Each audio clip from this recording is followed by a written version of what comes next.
젖을 먹는 자마다 어린아이이니. 이런 제목으로 히브리서 강해를 이어가겠습니다. 예수 그리스도는 구약의 제사장 제도 속에 등장하는 대제사장처럼 하나님과 우리 사이에 완전한 중보자가 되시는 분이십니다. 그러나 그리스도께서는 백성들 사이에서 그들과 동일한 연약함과 죄성을 가진 구약의 대제사장과는 전혀 다른 신비한 멜기세덱의 뒤를 잇는 하나님에 의해서 준비되고 정해진 특별한 약속의 대제사장이셨습니다. 하나님의 백성들의 모든 죄를 단번에 그리고 영원히 사하시기 위해 이 땅에 오신 단 한 분뿐인 위대한 대제사장이 되신다고 히브리서는 강조하고 있습니다.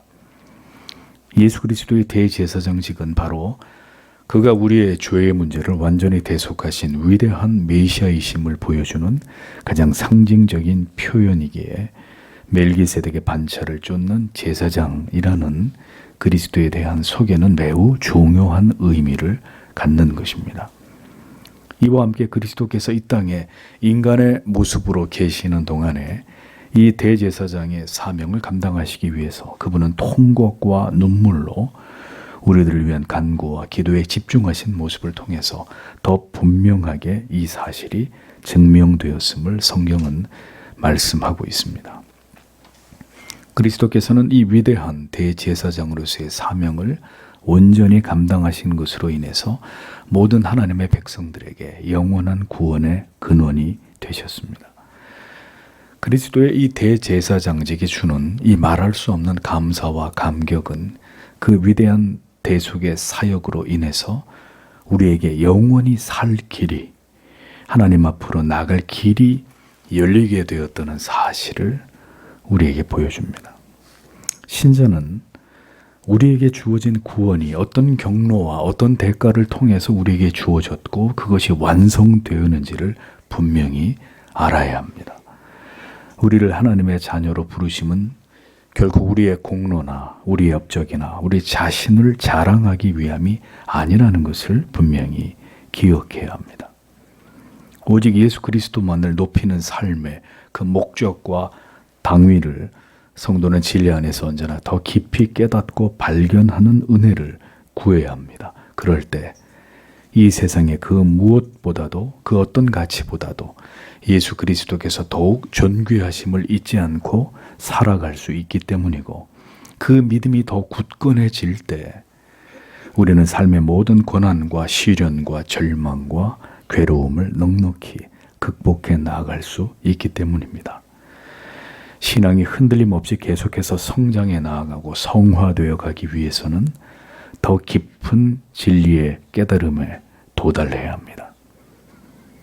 이는 마치 아기일 때는 먹는 것이 지극히 제한되어 있다가 아기가 점점 자라나고 소화 능력이 향상되어 가면 더 다양한 종류의 음식을 먹으면서 성장해 나아가야 하는 것과 같은 원리입니다.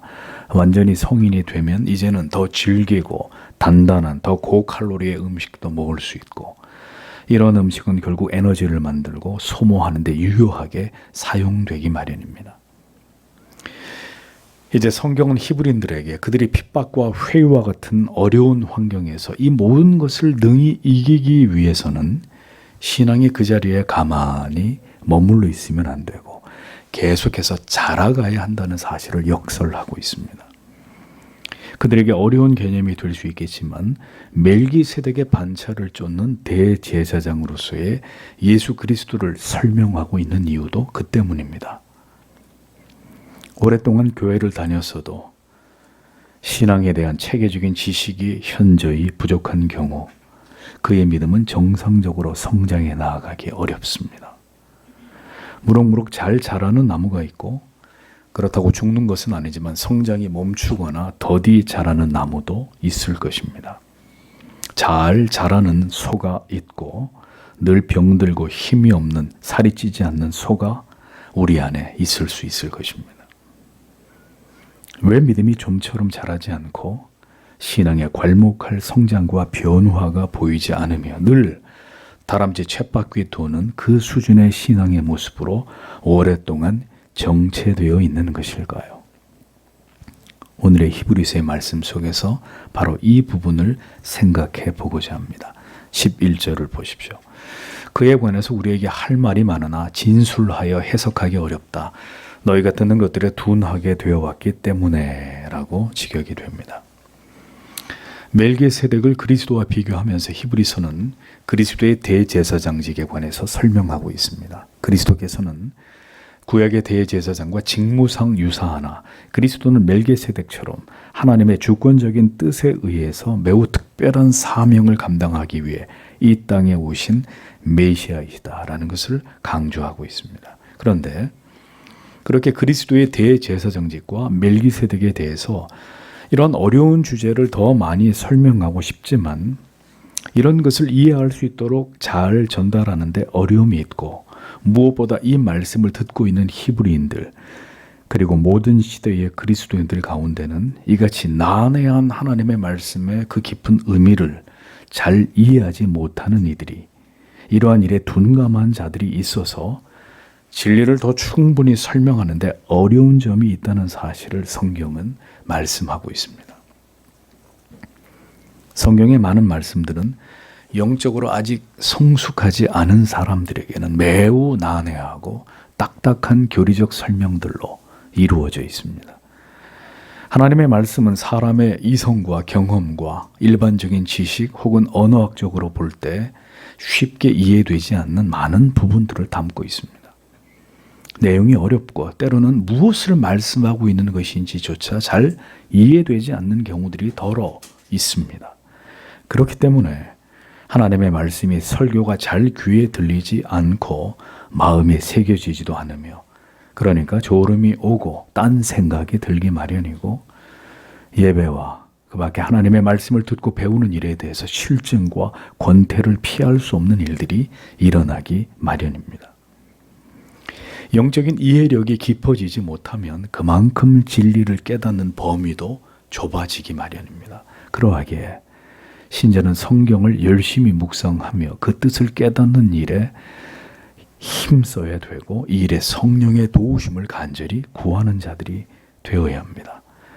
영적인 지각과 이해력을 키워야 하고 성경을 보는 눈이 점점 더 열리기를 노력하고 소망해야 합니다. 시편 25편 14절은 여호와의 친밀함이 경외하는 자에게 있으며 그 언약을 저희에게 보이시리로다 라고 말씀하고 있습니다. 하나님을 그리고 하나님의 말씀을 진심으로 경외하고 그것을 알고자 하는 진지함이 반드시 신앙의 성장에서 필요한 요소다라는 것입니다. 성경은 성령의 조명하심을 구하며 그 뜻을 깨닫기 위해 부단히 노력하는 자에게 열립니다. 하나님의 친밀함은 그런 자들에게 나타내 보여지는 것입니다. 진실로 하나님을 경외하는 마음으로 우리에게 주신 이 말씀의 의미를 성령의 도우심을 통해 깨닫고 이해하기를 갈망하고 간절한 마음으로 그 말씀을 대할 때 하나님께서는 우리의 마음과 눈을 열어 하나님의 말씀의 기이함을 보게 하시고 깨닫게 하십니다. 학교에 데려다 놓을 수는 있습니다. 그러나 열심히 공부를 하고자 하는 동기나 마음이 그 학생에게 없으면 학교에 다니는 것만으로는 결코 공부를 잘 할 수 없듯이 신앙도 교회를 다니는 것도 마찬가지입니다. 진리를 알고자 하는 마음이 반드시 필요합니다. 많은 사람들이 여전히 영적인 까막눈이고 하나님의 말씀을 잘 받아먹지 못하는 이유는 하나님의 말씀을 사랑하지도 않고 그 말씀을 지속적으로 먹기 위해 진지하고 결연한 각오를 가지고 노력하지도 않기 때문입니다. 사도행전 17장 11절 12절에 베레아 사람은 데살로니가에 있는 사람보다 더 신사적이어서 간절한 마음으로 말씀을 받고 이것이 그러한가 하여 날마다 성경을 상고함으로 그 중에 믿는 사람이 많고 또 헬라의 귀부인과 남자가 적지 아니하나라고 기록되어 있습니다. 간절한 마음으로 말씀을 받고 그러한가? 이게 과연 이 하나님의 말씀이 그러한 것인가? 날마다 성경을 상고하게 되니까 어떻게 됐다고요? 그 중에 믿는 사람들이 많아졌다. 성경을 안 보면 믿을 수 없습니다. 그 믿음이 절대로 깊어질 수 없습니다. 성도는 하나님의 말씀을 잘 이해하고 그것을 깨닫기 위해서 끊임없이 노력을 기울일 필요가 있습니다.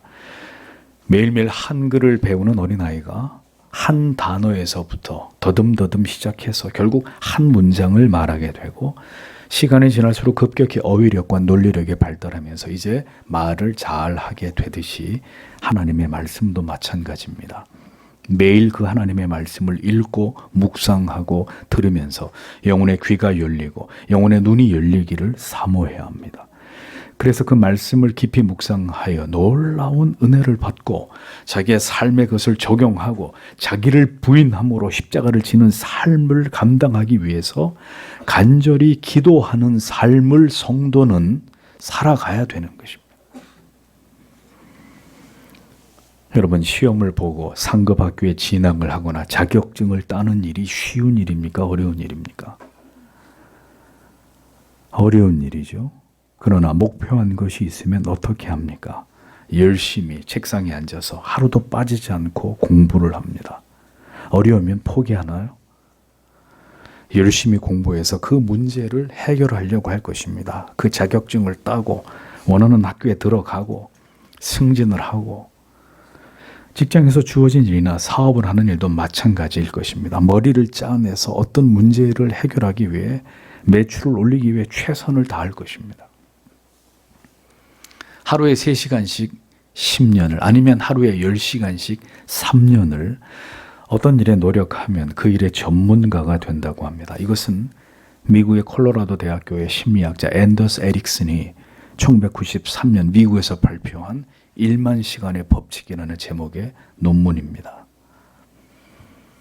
세상에서도 전문가가 되기 위해서는 그만한 노력을 해야 된다고 학문적으로 정의를 하고 있는데, 그렇다면 여러분은 수십 년을 예수를 믿었음에도 예수에 대해서, 성경에 대해서, 그러면 여러분들은 전문가가 되어 있어야 마땅한 것입니다. 그런데 여전히 성경에 대해서, 하나님에 대해서 아는 것이 많지 않다면 그 많은 시간 속에서 하나님의 말씀에 대해서 진지했던 시간은 그럼 극히 적은 시간에 지나지 않았다는 결론에 이르게 되는 것입니다. 그럼 교회를 다닌 이유가, 예수를 믿은 이유가 무엇 때문이라는 것일까요? 하나님을 알기 위함이 아니라면 그럼 한 가지밖에 없습니다. 하나님께 복을 받기 위함이었을 것입니다. 예수를 믿어 그저 행복해지고 평안한 삶을 누리기 위함이었을 것이라는 겁니다. 그렇다면 바로 이것이 우리의 신앙의 가장 큰 문제가 아닐 수 없다는 것입니다.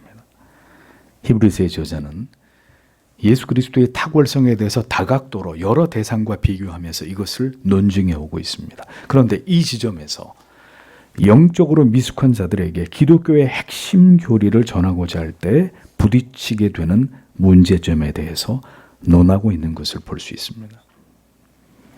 신앙은 지성을 내던진 채로 맹목적으로 믿는 것이 아닙니다. 신비한, 뭘 자꾸 보고 듣거나 하는 신비한 체험이나 은사가 신앙의 중심이 될 수 없습니다. 신앙은 기록된 하나님의 말씀인 이 구약과 신약의 계시를 성령의 조명을 통해서 올바로 깨닫고 알아가고 믿는 것입니다. 그것을 위해서는 성경이 정확히 해석되어 선포되어야 하고 우리의 삶에 그것이 적용되어야 하며 하나님의 말씀을 올바로 듣고 이해하고 그것을 깨닫기 위한 지성적인 헌신과 수고가 반드시 수반되어야 하는 일입니다. 그리스도의 완전하신 대제사장으로서의 탁월성과 독보성, 완전성을 설명하기 위해서는 그리스도의 예표가 되는 멜기세덱을 신례로 들어서 설명할 필요가 있었지만 히브리서 저자는 문득 여기서 설명을 잠시 멈추고 본서의 수신자들인 히브리 그리스도인들이 이미 예수를 믿고 신자가 된 지 오랜 시간이 지났음에도 영적으로 이 깊은 의미를 이해하지 못하는 것에 대한 안타까움을 토로하고 있는 것을 보게 됩니다. 여기서 성경은 신앙은 현상 유지가 아니라 더 분발하여서 그리스도의 믿음의 장성한 분량에 이르도록 계속해서 성장해 나아가야 함을, 더 깊은 진리를 깨닫고 이해할 수 있는 단계까지 나아가야 한다는 사실을 역설하고 있습니다.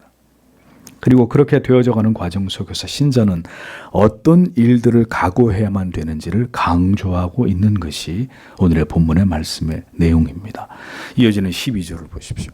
왜냐하면 또한 경과된 시간 때문에 너희가 마땅히 교사들로 있어야 할 때 다시 너희 누구에게 하나님의 말씀들의 시작의 기본 요소들을 가르칠 필요를 너희가 가지고 있다. 그리고 너희가 단단한 음식이 아니라 그리고 저제 필요를 가지게 되어왔다라고 기록이 되어 있습니다. 한글 성경에 때가 오래모로라는 의미는 이 글을 읽는 수신자들인 히브리인들이 예수 그리스도의 복음을 받아들인 지 이미 오랜 시간이 지나갔다는 것을 뜻하는 것입니다. 이스라엘은 복음이 최초로 선포된 곳이고 최초의 기독교 교회들이 세워진 곳이고 그들 중에 나이가 많은 이들 가운데는 예수 그리스도께서 복음을 전하실 때 직접 그것을 들은 자들도 있었을 것입니다. 이미 구약의 때에 정통한 자들이 적지 않았던 히브리인들은 예수 그리스도의 복음을 통해서 하나님의 계시를 이해하는 데 있어서 누구보다 더 확장된 지식을 가질 수 있었을 것입니다. 구약과 신약이 이어지는 시대에 그들이 살았기 때문이죠.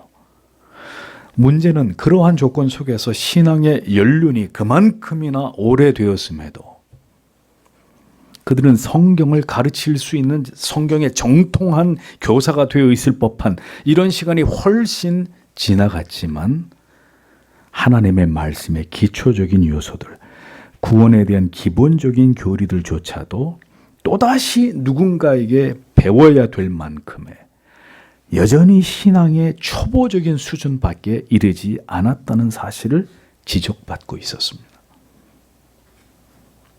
비유로 이르기를 아직도 젖을 먹고 있어서 단단한 음식을 먹을 수 없는 그런 수준밖에 되지 못했다고 히브리서의 기자는 한탄하고 있는 것을 보게 됩니다. 교회를 오래 다닌 것은, 어머니 뱃속에서부터 교회를 다닌 것은 아무 의미가 없습니다. 간과할 수 없는 중요한 사실은 그가 성장해 나아가면서 교회를 다니게 되면서 그 오랜 시간 동안 그가 무엇을 들었고 무엇을 배웠고 그 진리가 그 영혼에 어떤 깊은 영향을 주었느냐 하는 문제입니다. 그 시간들을 통해서 그가 성경과 교리의 체계적이고 반복적이고 지속적인 교육을 통해서 결국 회심을 경험하게 되고 깊이 십자가를 체험하게 되므로 고백적인 신앙을 갖게 되었는지의 그 유무가 중요할 뿐입니다. 목사, 장로, 집사 이런 직분이 중요한 것이 아닙니다. 그가 진정으로 그리스도를 만났고 이후 성경의 진리를 깨달아가면서 교리적인 지식이 깊이 쌓여감으로 인해서 그가 받은 구원의 그 감격과 그 기쁨을 얼마나 충만히 누리고 있으며 그 은혜를 현재의 삶 속에서 지속적으로 경험하고 있는가 하는 문제가 성숙한 신앙의 길로 나아가는 데 있어서 매우 중요한 요소들이 아닐 수 없는 것입니다.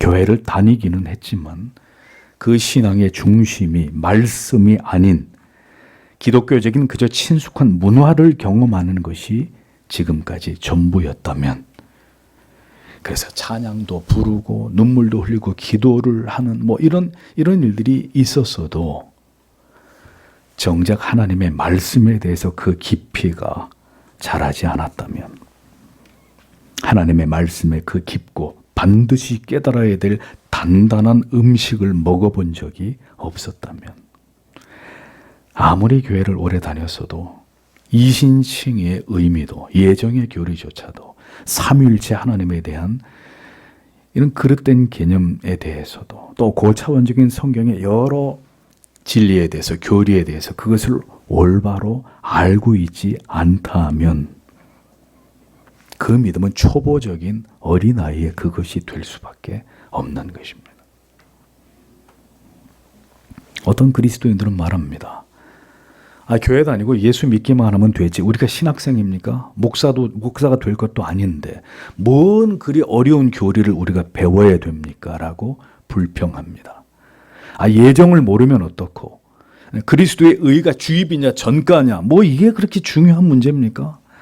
삼위일체를 양태론으로 이해하든 삼신론으로 이해하든 그게 우리한테 그렇게 중요한 문제입니까? 유효적 부르심은 뭐고, 보편적 부르심은 뭐고, 그리스도의 양성과 삼중직 이런 거 못하면 그럼 지옥 가는 겁니까? 이런 어린아이 같은 질문들을 한단 말입니다.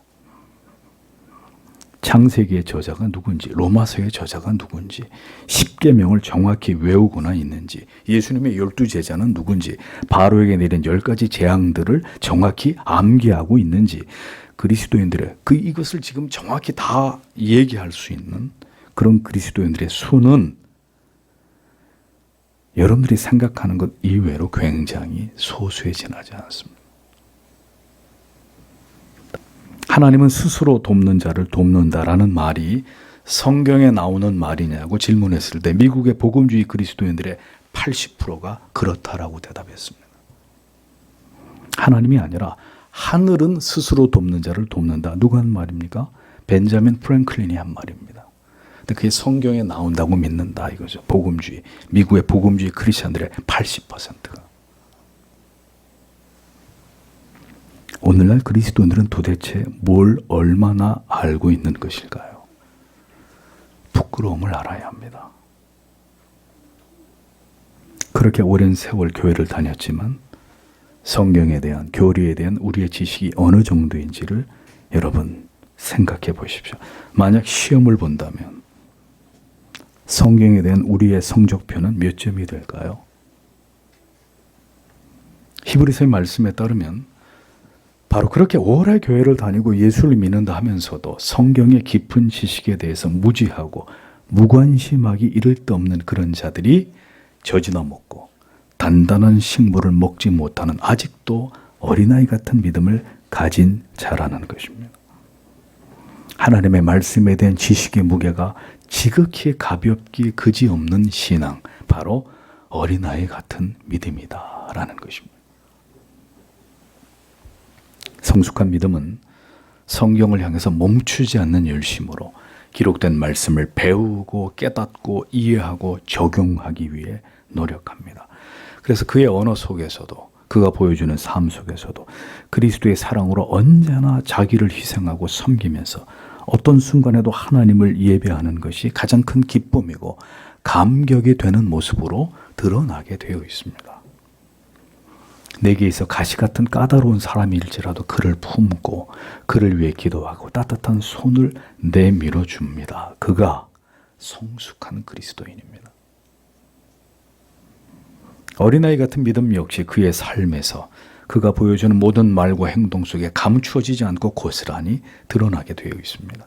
그렇게 많은 시간이 지나갔어도 여전히 어린아이 같은 병적인 유아기 같은 신앙의 모습을 가진 성도들은 오늘도 목사의 마음에 한없는 아픔과 슬픔의 이유가 됩니다. 그 모든 것이 저의 잘못처럼 여겨지기 때문입니다. 저는 이 히브리서의 기자가 이 말씀을 기록할 때 하나님이 주신 마음이 느껴집니다. 그는 깊이 슬퍼하고 괴로워하면서 안타까움으로 이 글을 기록했을 것입니다. 아직도 쉽게 시험에 들고 무너지고 뒤로 물러가 버리는 그들을 보면서 성경을 기록한 기자는 깊이 마음 아파하시는 하나님의 마음을 가지고 이 히브리서를 써내려 갔을 것이라고 저는 그렇게 믿습니다.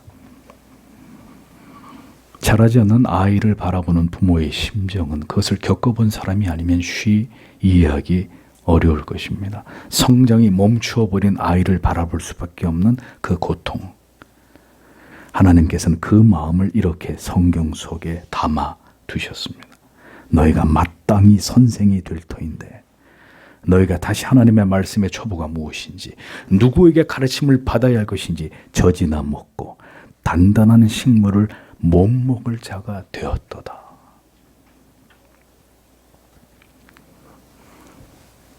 목사의 마음이 때때로 무너져 내리는 것은 이제 믿은 지 얼마 되지 않는 분들의 뒤로 물러감 때문이 아닙니다. 아직 어린 사람들의 넘어지고 쓰러짐 때문이 아닙니다. 교회를 위해 희생하고 눈물로 섬기고 주를 위해 함께 충성을 다함으로 동역해 나아가야 할 분들이 어이없이 시험에 들고 뒤로 물러가고 쓰러지는 것을 지켜봐야 하는 때입니다. 그런 일들을 반복적으로 겪다 보면 많은 생각들이 스쳐 지나갑니다. 총체적 목회의 무능 때문이라는 부인할 수 없는 깊은 자책에서부터 때로는 그렇게 모든 것을 쏟아부었음에도 여전히 영적인 성장과 성숙의 모습이 보이지 않는 영혼들과 이 척박한 목회의 현장에 대한 낙심과 회의에 모든 힘을 잃어버릴 때가 엄습합니다. 그럼에도 불구하고 하나님의 성실하심이 결국 그 하나님의 열심이 모든 하나님의 뜻을 이루실 것임을 믿기 때문에 다시 일어서고 또 일어서서 목회를 감당하는 것이죠. 히브리서의 이 말씀은 하나님의 탄식입니다. 변화되지 않고 더 성장해 나아가지 않고 있는, 성장이 멈추어버린 모든 성도들을 향한 그리스도의 애타는 마음이심을 우리는 알아야 합니다. 누가 성숙한 그리스도인입니까? 하나님의 마음을 품은 자가 하나님의 성숙한 자녀입니다. 자기 자신이 아니라 언제나 지체들을, 교회들을 먼저 생각하는 사람이 성숙한 그리스도인입니다. 언제나 자기만을 생각하며 투정하고 불평하는 자는 여전히 어린아이 같은 신자일 뿐입니다. 바울은 고린도후서 11장 28절 29절에서 이렇게 고백했죠. 이 외의 일은 고사하고 오히려 날마다 내 속에 눌리는 것이 있으니 곧 모든 교회를 위하여 염려하는 것이라. 누가 약하면 내가 약하지 아니하며 누가 실족하면 내가 애타하지 않더냐.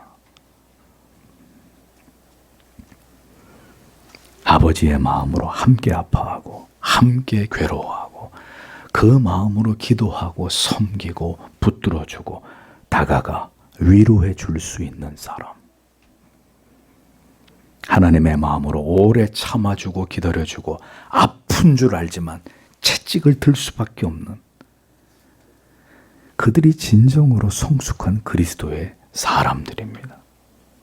자기의 아픔은 깊이 밀어넣고 언제나 다른 영혼들을 돌아보고 교회가 무엇이 필요한지를 찾아 이름도 없이 빛도 없이 섬기고 충성하고 주 앞에서 내가 감당해야 될 일을 언제나 숨어서 조용히 묵묵히 섬기는 그들이 진정으로 성숙한 그리스도의 종들입니다. 어린아이를 보십시오. 아픔을 참지 못합니다. 조금만 아프고 배가 고프면 자기 마음대로 되지 않으면 아이들은 어떻게 합니까? 소리를 지르고 울음을 터뜨립니다. 주위 사람들을 전혀 아랑곳하지 않습니다. 자기 때문에 지금 엄마 아빠가 얼마나 힘든지 전혀 신경 쓰지 않습니다. 그러나 아버지는 허리에 어깨에 온몸이 쑤시는 만성 통증을 짊어지고도 오늘도 아무 말 없이 새벽에 일어나 일을 하러 나갑니다. 어머니는 열이 펄펄 끓어올라도 일어나 가족들을 위해 또다시 무거운 몸을 일으켜서 아침을 준비합니다. 부모라는 이름의 그 무거운 짐과 고통을 그렇게 자식들에게 애써 감추면서 인생의 힘겨운 길들을 감당합니다. 성숙한 자들이기 때문입니다. 신자는 많은데 이렇게 그리스도의 마음을 품은 성숙한 그리스도의 종은 그리 많아 보이지 않습니다. 언제나 들려오는 말이 상처받았어요. 누구 때문에 힘들어요. 이젠 지쳤어요. 모든 것이 끝입니다. 그만 나가겠습니다. 이런 지옥 방언들 뿐입니다. 하나님의 마음을 품은 그래서 때론 지체들 때문에, 교회 때문에 혼자 눈물을 흘리고, 때로는 감격스러워하고, 때로는 감사하고, 때로는 슬퍼하고 탄식하는 이런 주님의 마음을 품은 그리스도의 심장을 가진 성숙한 그리스도인들은 어디에 있는 것입니까? 교회가 세워진 지 10년입니다. 성도 여러분, 집사 재직 여러분, 우리는 이 말씀 앞에서 우리 자신을 정직하게 비추어 보아야 합니다.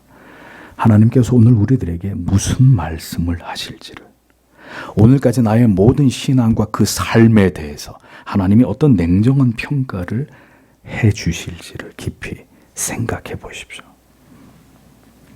자라지 않는 자녀는 부모의 깊은 슬픔과 아픔이듯이 성숙해 가지 않는 성도와 교회는 고스란히 주님의 마음을 검게 그을리게 하는 존재들일 뿐임을 잊어서는 안 됩니다. 히브리서는 이어 그럼 왜 자라지 못했는지, 그 성숙하지 못한 이유가 무엇인지를 설명합니다. 13절과 14절.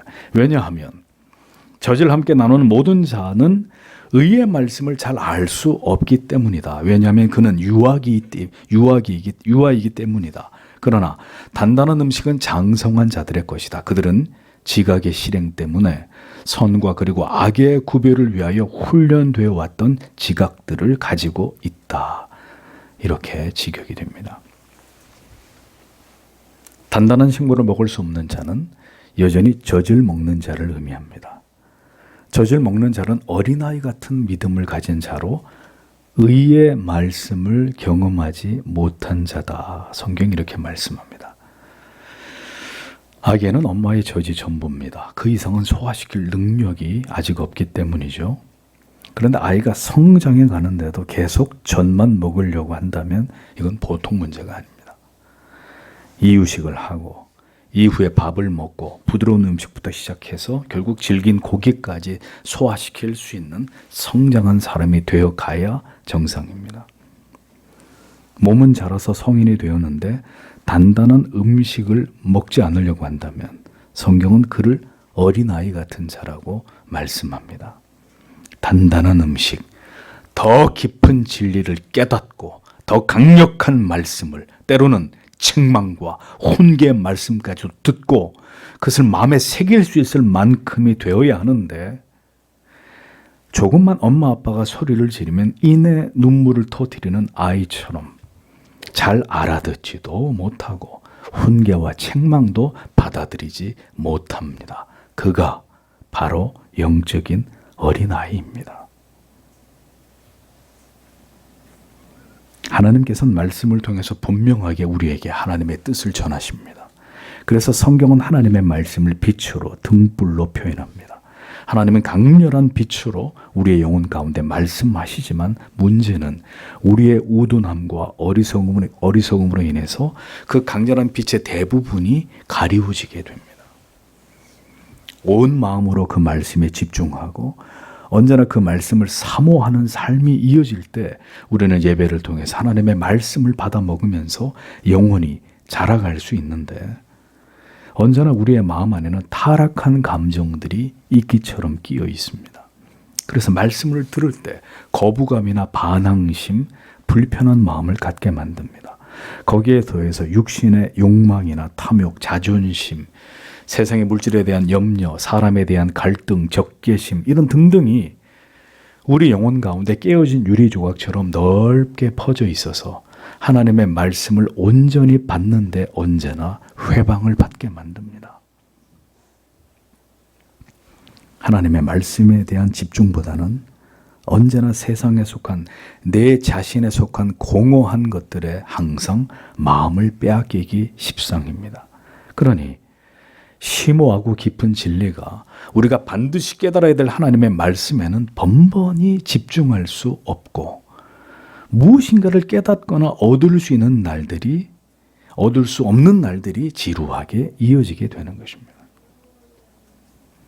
그렇게 되면 점점 진리에 대한 무관심이 가속되고 진리에 귀 기울이고 그것을 배우고 깨닫고자 하는 동기는 모두 소멸되기 마련입니다. 진리에 대해서 보이는 게으름과 나태함이 군사처럼 몰려오게 되고 진리를 결국 거부하기에 이르는 하나님께로 부르심을 받은 자들에게 매우 위험한 영혼의 상태까지 내려가게 되는 일들이 일어나게 되는 것입니다. 영적으로 이렇게 어린아이와 같은 전혀 지각을 사용하지 않고 그저 될 대로 되라는 식의 먹여주어야 먹고 닦아주어야 닦는 이런 수동적인 신앙의 태도에서 속히 벗어나지 않으면 결국 영적인 깊은 침체 늪에 빠져서 믿음을 송두리째 잃어버리게 되는 자리까지 내려갈 수밖에 없게 된단 말입니다. 믿음이 성숙해지지 않으면 그럼 어떤 문제가 생깁니까? 언제나 쉬이 죄의 유혹에 무너지고 타락하고 영적으로 방황하는 시간들 속에서 벗어날 수 없게 됩니다. 사람의 속임수나 간사한 유혹에 빠져서 온갖 거짓된 교훈의 풍조에 밀려 요동하게 됩니다. 아이를 잘 보십시오. 잘 속아 넘어갑니다. 어른들이 얼마든지 속일 수 있습니다. 왜 그럴까요? 무지하기 때문에 그래요. 판단을 할 수 있는 지식이 부족하고 지성이 발달되어 있지 않았기 때문입니다. 믿음이 자라지 않은 사람들은 언제나 영혼의 귀가 얇아서 세상에서 들려오는 말들에 휘둘립니다. 그릇된 믿음을 가진 사람들의 말에 잘 현혹되고 마음이 동요합니다. 성경을 깊이 있게 이해하지 못할 때 신자는 세상의 정신과 철학과 사상과 이념에 치우치게 되고 진리에서 멀어지게 되는 일들이 벌어집니다. 진리보다 더 중요하게 여기는 인간의 사상이나 시대의 정신에 미혹되고 그런 것에 집착하게 되는 것입니다. 신앙에서 가장 위험한 것은 반지성주의입니다. 깊이 있는 성경의 지식을 배우고 깨닫는 것에 대한 무관심입니다. 이것은 반드시 신앙의 큰 위기를 자초하게 되고 자칫 그 신앙이 좌초하게 되는 문제를 일으킵니다. 결국 얼음 같은 차가운 영혼의 상태에서 벗어날 수 없는 일들이 일어나고야 마는 것입니다. 우리는 먼저 우리가 무지하다는 것을, 무식하다는 것을 인정해야 합니다. 아직도 우리가 깨달아야 될 진리가 바다처럼 넓고 바닷가의 모래알처럼 많다는 것을 받아들여야 합니다. 어린아이같이 우매한 사람일수록 자신은 다 안다고 생각합니다. 자기는 이미 모든 것을 다 알고 있고 잘 믿고 있고 바르게 살아가고 있다고 생각합니다. 그러나 익은 벼가 고개를 숙이듯 진리에 다가가면 다가갈수록 우리는 겸손해질 수밖에 없습니다. 아무것도 자랑할 것이 없고 타인을 가르치기 이전에 내 자신의 수많은 부족한 부분 때문에 좌절하고 절망하게 됩니다. 의의 말씀을 경험하지 못한 자는 무엇이 의이고 우리에게 의로움을 선사해 준 원인이 되는지를 알지 못하는 자를 의미하는데, 다시 말하면 예수 그리스도의 복음을 온전히 경험하지 못한 자를 의미하는 것입니다. 교회를 다녀도 십자가의 그 복음을 경험한 바 없고 자기의 실체를 정확히 알지 못하면, 자기의 무지함을 인정하지 않게 되면 그리스도를 아는 어떤 신령한 지식과 은혜도 경험할 수 없습니다. 복음의 가르침은 길가와 가시밭과 돌짝밭에 떨어진 씨앗처럼 그의 영혼 속에서 결실할 수 없게 되는 것입니다.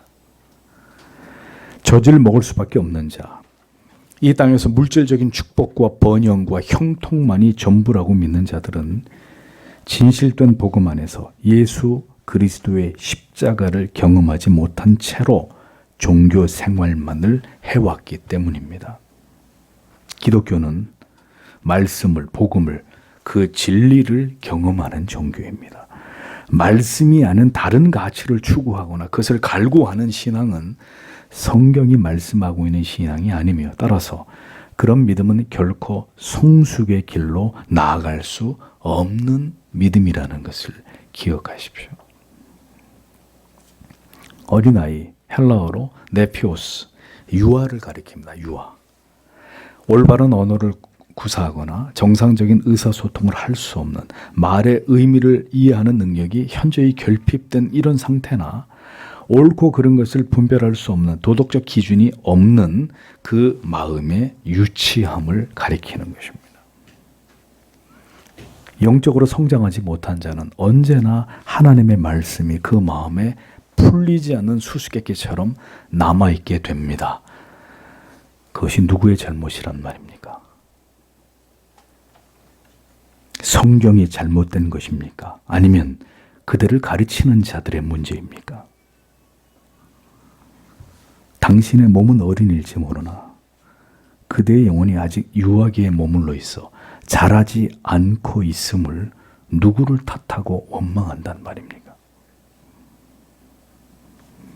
그렇게 갓난아이처럼 전혀 성장하지 않는 영혼으로는 결코 의의 말씀을 이해할 수도 그 진리의 말씀에 대한 분명한 믿음을 가질 수도 없습니다. 신앙의 성장과 성숙은 오직 깊이 있는 하나님의 말씀을 통한 감화와 감동과 깨달음에 기인하는 것입니다. 다른 어떤 것으로도 우리의 믿음이 성장하거나 성화되어질 수 없습니다. 가서 CCM 집회 백날 가서 노래 부르고 눈물 흘리고 기도해 보세요. 그걸로 믿음이 자라나.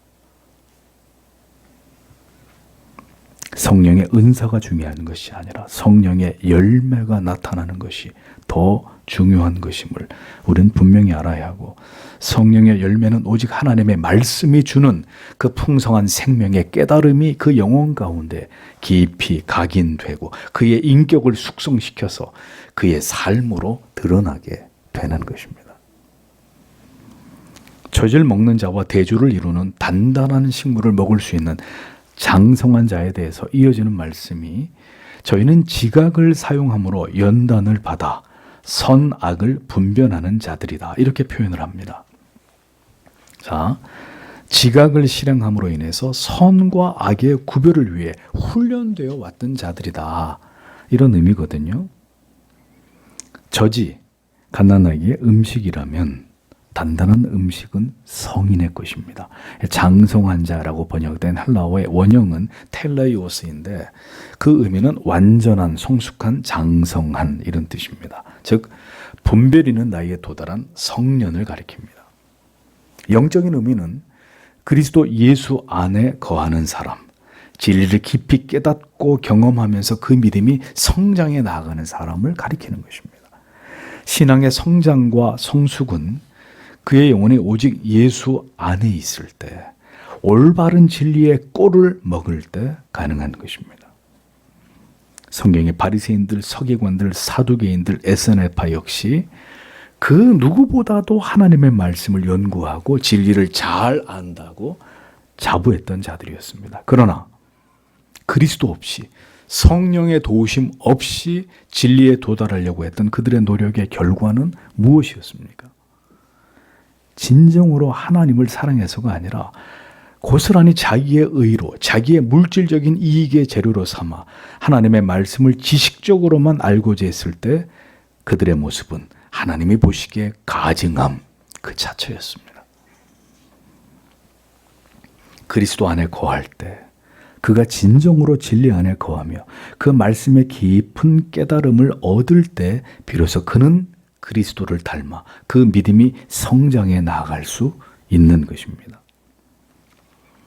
오늘 교회 안에 이토록 갓난아기 같은 믿음을 가진 자들이 많은 이유는 교회 안에는 있어도 그리스도 안에 거하지 않고 성경을 교리를 안다고 해도 그 지식을 바탕으로 풍랑이는 바다와 같은 세상에서 믿음의 쪽배를 띄우고 그 험한 바다를 향해 담대히 노를 저어 나아가는 자들은 많지 않기 때문입니다. 지식은 지식에서 그칠 뿐, 그 하나님을 아는 지식이 우리의 인격과 그리고 자기를 희생하는 삶의 깊은 감동과 자기를 부인하는 것을 가능케 하는 특별한 의미가 되지 못할 때, 그는 여전히 어린아이같이 듣고 보고 말하고 생각하는 것에 있어서 꼭 그 영혼이 이기적인 유아의 그것에서 벗어날 수 없게 되는 거예요. 내가 힘들면, 내가 괴로우면 다 주저앉아, 다 던져버리고 뒤로 물러가 버리는 신앙이 그런 것입니까? 갓난 아기를 보십시오. 배고프면 울고 배설을 하면 울고 어디 몸이 불편해도 울고 낮이건 밤이건 상관없이 자기에게 문제가 생기면 울어댑니다. 얼마나 많은 인내 속에서 엄마가 그 아기를 길러내는지를 보십시오. 아기는 그렇게 온통 자기 자신밖에 생각할 줄 모르는 그 모든 수준이 아직 지극히 낮은 단계에 있는 그런 존재입니다. 자기밖에 모르는 사람은 그렇게 온통 주위에 있는 모든 사람들을 힘들게 합니다. 아직 유아, 어린 나이이기 때문에 그럴 수밖에 없는 거예요. 그런 유아가 이제 점점 성장해 갑니다. 그렇게 철저하게 본능에 의존해서 자기밖에 모르던 아이가 점점 성장하면서 이제 엄마 아빠와 관계를 형성하기 시작합니다. 말을 듣지 않으면 야단을 맞기도 하고 이쁜 행동을 하면 듬뿍 사랑의 표현을 받기도 합니다. 이어 태어나는 형제들에게 이제 부모의 사랑을 나누어 받으면서 많은 것들을 양보해야 된다는 것도 깨닫게 됩니다. 학교에 와서 공부를 합니다. 때가 이르러 군대에 들어가고 이제 취업을 하면서 사회생활을 합니다. 그 험준한 현실과 맞닥뜨리게 됩니다. 때가 되어 연애를 하고 사랑을 하면서 사랑이 얼마나 달콤한지 또 얼마나 내 마음을 고통스럽게 하는지를 배우게 되고 마침내 결혼을 해서 가정을 갖게 됩니다. 그렇게 사랑해서 결혼을 했지만 두 사람이 하나가 되는 과정에서 또 힘겨운 진통을 겪습니다. 자녀를 낳아 키우면서 내 부모가 얼마나 나를 힘들게 키우셨는지를 비로소 깨닫게 되고 자녀가 힘들어할 때, 자녀가 그릇된 길로 행할 때 밤을 지새우며 애를 끓는 일들을 부모가 되어서 경험하기도 합니다. 자녀들이 결혼을 통해서 모두 품 안에서 떠나갈 즈음에 다시 나의 지나온 삶에 대해서 깊이 생각하게 됩니다. 점점 더 나이가 들어서 현저히 이제는 몸과 마음이 노쇠해질 때 지나온 나의 모든 시간들이 수고와 슬픔뿐이었음을 비로소 깨닫게 되는 것이 바로 우리들의 삶입니다. 그것이 어른이 되어가는 험난한 과정이고 그것을 우리는 인생이라고 부르는 것입니다. 그렇게 이 세상에 태어난 아기는 시간이 지나감에 따라서 점점 더 많은 일들을 경험하고 많은 것들을 생각하고 결정해야 되고 많은 사람들을 만나고 낯선 환경들과 부딪히면서 성장해 나아가는 것입니다. 시간이 점점 흘러갈수록 어른이 되어갈 때 이제 아이는 인생이 그렇게 간단하지 않구나. 살아간다는 게 내가 아닌 다른 사람들과 관계를 이루어가는 일이 그렇게 쉬운 일이 아니었구나라는 것을 깨달아갑니다. 아이는 그렇게 어른이 되어가면서 어른이 되어서도 계속 이 세상과 부딪히면서 연단을 받습니다. 신앙도 마찬가지란 말입니다. 예수를 믿게 됐습니다. 모든 것이 새롭고 감격적이고 기쁘고 감사하기만 했습니다. 예수를 믿게 된 모든 날들이 그렇게 눈부시게 아름답기만 하다면 뭐가 문제가 되겠습니까?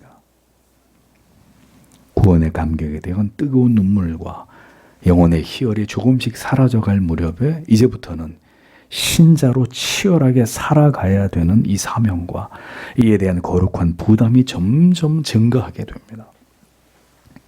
더 깊은 진리의 세계를 깨달아 알아야 하고 말씀과 기도의 경건의 훈련과 또 함께 그리스도 안에서 한 지체가 되었지만 달라도 너무 나하고 다른 성도들과 그리스도 안에서 하나를 이루어가야 되는 그 갈등과 진동, 내가 갈리는 그 여정을 또 지나가야 합니다. 인생이 너무도 힘겹고 고달픔을 느끼게 되는 고난과 시련을 만나게 될 때 숱한 좌절을 느끼지만 그 고통의 바닥에서 하나님의 뜻이 무엇일지를 결국 간절히 찾고 구하고 그 앞에 무릎을 꿇게 되는 이런 경험들을 하게 되고 오직 그리스도만을 바라볼 수밖에 없는 그 절망의 끝에서 마침내 살아계시는 하나님의 놀라운 은혜와 사랑을 경험하게 되기도 합니다. 내 안에 숱한 죄의 어둠을 보며 절망을 느끼기도 하고 모든 것이 내 뜻대로 계획대로 되지 않음을 보면서 나를 향한 하나님의 뜻과 계획을, 그 하나님의 주권을 깊이 생각하게 됩니다. 신자의 삶은 그렇게 하나님께서 주신 지각을 통해서 인생이라는 무대를 지나가면서 수많은 일들을 경험하게 되는 것입니다. 그렇게 모든 힘겨운 시간들을 지나갈 때 우리에게 유일한 힘과 위로와 용기가 되는 것은 오직 하나님의 말씀뿐이라는 겁니다. 그 말씀을 통해 우리가 반드시 알아야 될 세밀한 진리들을 통해서 더 깊은 깨달음과 더 크신 은혜와 더 놀라운 위로를, 그리고 나의 깊은 숨겨진 죄까지도 도려내시는 그 고통을 경험하면서 그렇게 단단한 음식을 먹으면서 그 믿음이 그 모든 고난과 시련의 인생의 바다를 지나가면서 자라가게 되는 것입니다. 그렇게 단단한 음식을 먹으면서 수많은 시련과 고통과 갈등과 절망의 계곡을 지나 훈련되어져 가는 것이 성도의 삶이란 말입니다. 그러한 모든 인생의 고통의 시간들을 지나가면서 결국 한 사람의 신자는 하나님의 뜻을 분별하며 그 하나님께 온전히 붙잡힌 사람으로 영적인 지각을 가진 성숙한 그리스도인으로 세워질 수 있는 것입니다. 그래서 저희는 지각을 사용함으로 연단을 받아 선악을 분별하는 자들이니라 라고 말씀하고 있습니다. 지각, 아이스테테리온, 이 지각이란 말은 정신 혹은 기관의 능력, 보는 것, 맛보는 것, 냄새 맡는 것 같은 감각기관을 가리키는데 여기서는 이해하고 판단하는 능력을 의미합니다. 곧 진리를 분별하는 영적 능력을 가리키는 것입니다. 그러니까 성숙한 그리스도인은 이렇게 진리를 옳게 분별할 수 있는 능력을 인생을 지나가는 동안 훈련해 나아가는 자들이다라는 거죠. 지각을 사용한다는 의미는 훈련과 연습의 모든 과정이 수반됨을 뜻하는 것입니다. 그러니까 그렇기 때문에 성도 여러분, 이 땅에서의 신자의 삶은 행복과 평안의 시간만이 전부가 아닙니다. 혹독한 훈련과 부단한 연습의 시간들입니다. 그렇게 훈련과 연단을 받아야 되는 이유는 선악을 분별할 수 있는 능력을 배양하기 위함이라고 성경은 말씀합니다. 마귀가 통치하는 이 세상은 시간이 갈수록 이제 모든 것이 무너지고 있습니다. 법, 도덕, 윤리 이런 것들이 붕괴되고 있습니다. 절대 진리가 존재할 때, 절대적인 법이 사회를 지탱하는 정의와 도덕이 인간의 삶을 유지하는 윤리가 존재하는 법인데 이 절대 진리를 멸시하는 세상은 더 이상 이런 가치들을 지켜낼 능력을 상실해 가고 있습니다. 그 결과는 혼란과 혼돈입니다. 세상의 악은 이렇게 창궐하는데 죄는 부인하는 마지막 때 인간의 모습이 이러합니다. 이렇게 죄가 많아지는데 죄인은 없는 거예요. 응? 죄인이라 그러면 아주 질색을 하는 거죠, 세상 사람들은. 악은 이렇게 창궐한데도. 죄를 죄로, 악을 악으로 인정하지 않는 인간, 자신이 죄인인 것을 부정하는 이 악한 세상에서 여러분은 어떤 희망을 보십니까? 부끄러움을 상실한 양심에 화인 맞은 인간들이 살아가고 만들어가는 이 세상의 그 끝은 무엇이라고 여기십니까? 진리가 존재하고 그 진리 앞에서 인간이 부단히 그 무지와 한계를 인정하면서 겸손해질 때 그나마 세상은 희망이 있습니다. 근데 진리를 다 부정해버리고 인간 자신이 진리라고 떠들고 믿는 시대, 그래서 무엇이 선이고 악인지 이토록 불분명하고 불명확해진 시대는 이제 점점 멸망의 시간을 향해 더 빠르게 미끄러져 내려갈 뿐입니다. 그리스도인은 인생이라는 그 모든 희비애락의 시간을 지나가면서 결국 궁극의 선과 악을 분별할 수 있는 능력을 배양해서 참되고 거짓됨의 그 실체를 하나님의 말씀 안에서 평생 발견해 나아가는 것을 목적으로 하는 사람들입니다. 세상 사람들은 참, 거짓, 선, 악, 의, 불의 이런 것들에 대해서 올바로 분별할 수 있는 능력이 없고 그런 것에 대한 관심조차도 갖지 않습니다. 그들의 관심은 그런 게 아니라 오직 행복, 그리고 돈, 내가 즐거워하는 것을 소유하고자 하는 욕망, 이런 것들이 전부입니다.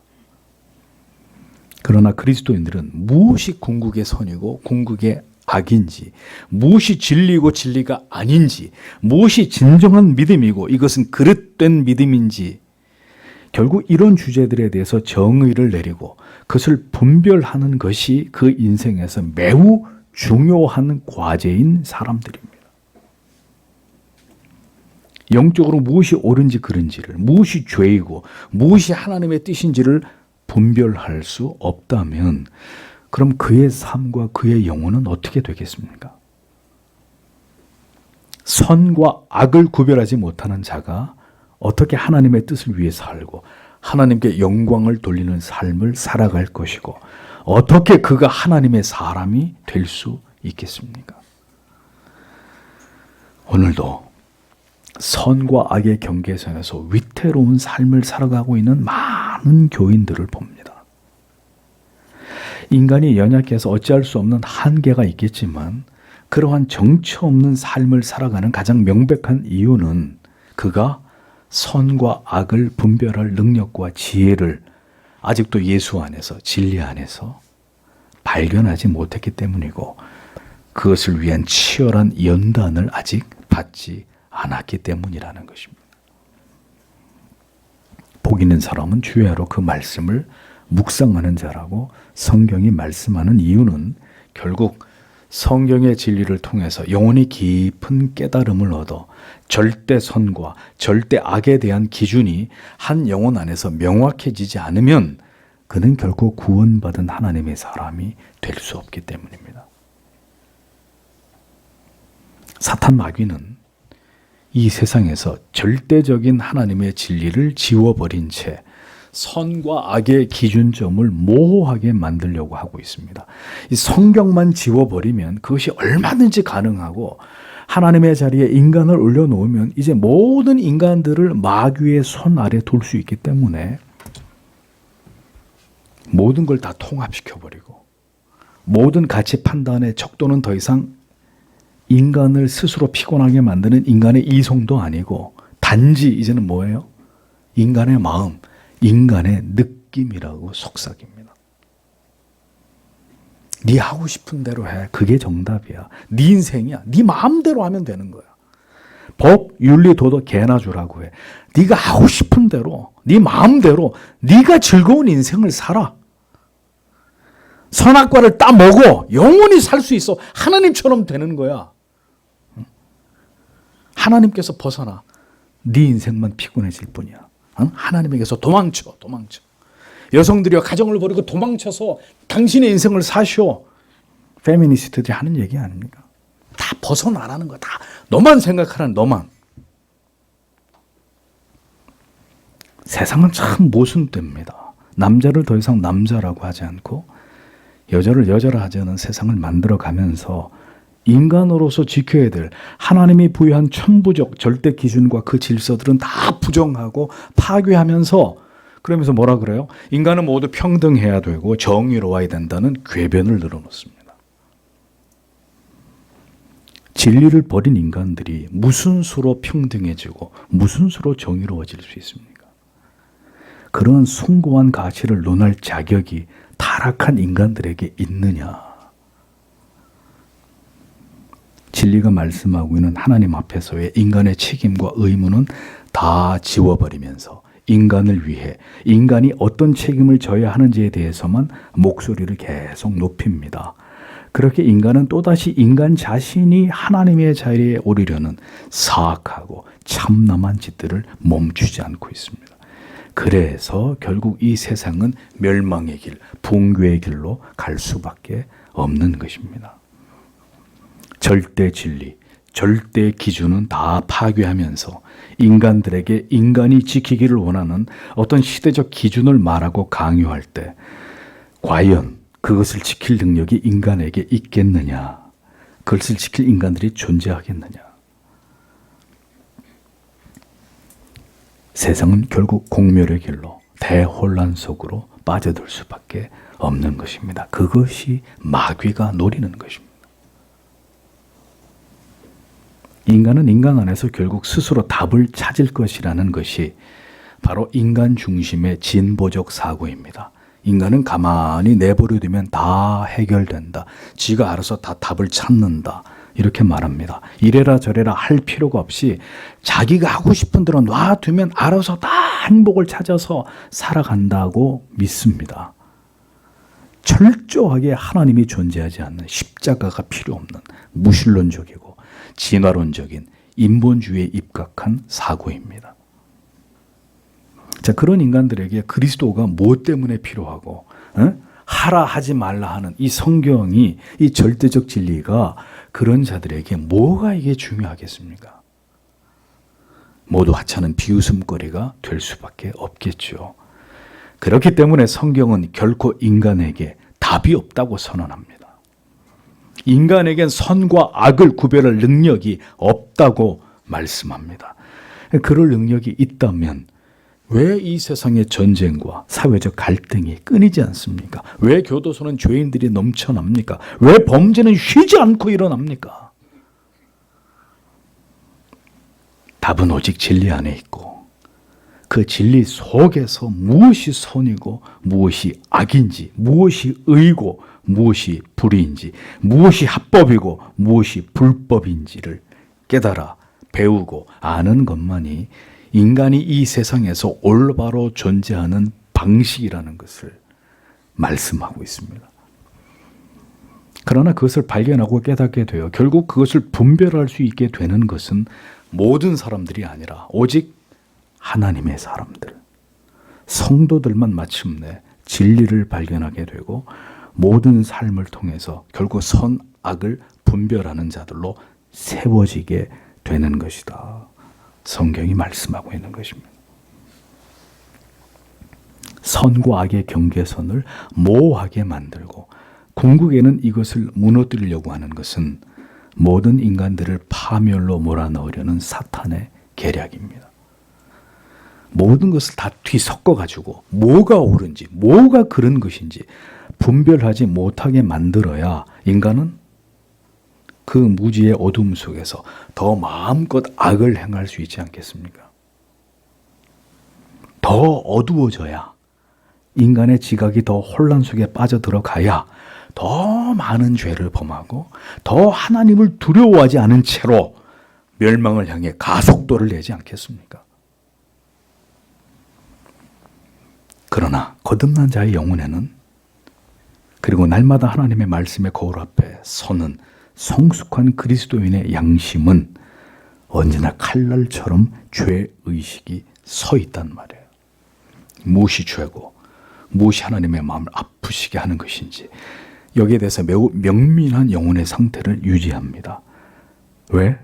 그렇게 되기 위해 숱한 연단을 받아왔고 지금도 받고 있기 때문입니다. 무지할 때 벌어진 그 많은 죄악들로 인해 고통을 받고 그 죄의 혹독한 대가들을 인생 속에 지불해 왔기 때문에 이제는 하나님을 더 깊이 의식하고 죄를 죄로 바라볼 수 있는 정확한 분별력을 가질 수 있게 되었다는 거죠. 진리에 대해서 더 눈이 밝아지면 더 많은 죄가 보이지만 진리의 눈이 여전히 어두우면 무지 속에 수많은 죄를 지어도 그것이 죄라는 것을, 그 모두가 하나님 앞에서 죄악이라는 것을 깨닫지 못한 채로 여전히 죄를 짓는 삶을 살아가게 되는 것입니다. 하나님께서는 그렇기 때문에 오늘도 하나님의 자녀들을 연단하기 원하십니다. 결국 그 연단으로 지각이 생겨 하나님의 뜻을 명확히 분별하는 자들이 되기를 바라십니다. 그래서 우리는 이 진리를 깨달아야 되는 것입니다. 이 성경책을 들고 교회만 왔다 갔다 하는 것이 아니라 인생을 지나가면서 하나님께서 결국 우리가 어떤 자들이 되기를 원하시는지를 깨달아 그렇게 되기를 하나님 앞에 기도하는 자들이 되어야 한다는 것이죠. 그리고 그것을 위해 날마다 하나님의 은혜를 구해야 하는 것입니다. 성도 여러분, 우리는 여전히 어린 아이의 수준에 머물러 있는 자들입니까? 아니면 오늘도 연단을 받으면서 진리와 비진리가 선과 악에 공존하는 이 혼란의 시대에 날선 검과 같은 날카로운 분별력으로 선, 악을 분별해서 오직 진리의 편에 서는 장성한 자입니까? 선악을 분별하는 자들이 되어야 진리를 위해 어떤 대가도 지불할 수 있는 믿음의 사람이 될 수 있습니다. 히브리서는 이 진리를 그 시대의 그리스도인들에게 강력하게 전하고 있었습니다. 우리는 왜 장성한 자가 되어야 하는지, 그냥 교회를 다니는 것만으로 뭐 일이 있으면 언제든지 세상으로 다른 사람들을 만나러 다니시고 그냥 가끔씩 이렇게 교회 한번 오시는 것으로 그런 것이 믿음의 전부가 아니라 인생을 지나가면서 여러 연단을 통해서 왜 진리를 선, 악을 옳게 분별하는 자가 되어야 하는지를 우리는 분명히 그것을 알아가고 그것을 경험해 가야 합니다. 신자로 살아가는 것은 그냥 즐겁고 편안하고 무탈하고 행복하게 축복을 누리며 살아가는 삶이 절대로 전부가 아닙니다. 장성한 자가 되는 것입니다. 이 마지막 시대 속에서 선, 악을 분별하는 얼마 되지 않는 사람들로 한 시대를 살아내는 것입니다.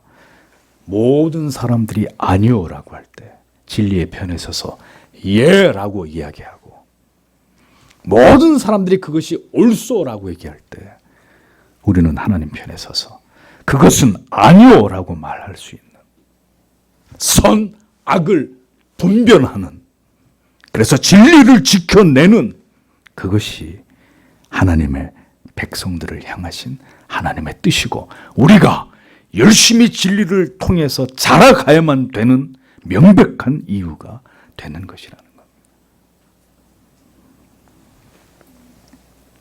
주께서 우리 모두의 인생 속에서 이 일을 이루시고 우리의 삶이 이 뜻을 성취해 나아감으로 하나님을 영원롭게 하고 이 진리의 가치를 수호해내는 참된 성도의 삶이 되시기를 간절히 소망합니다.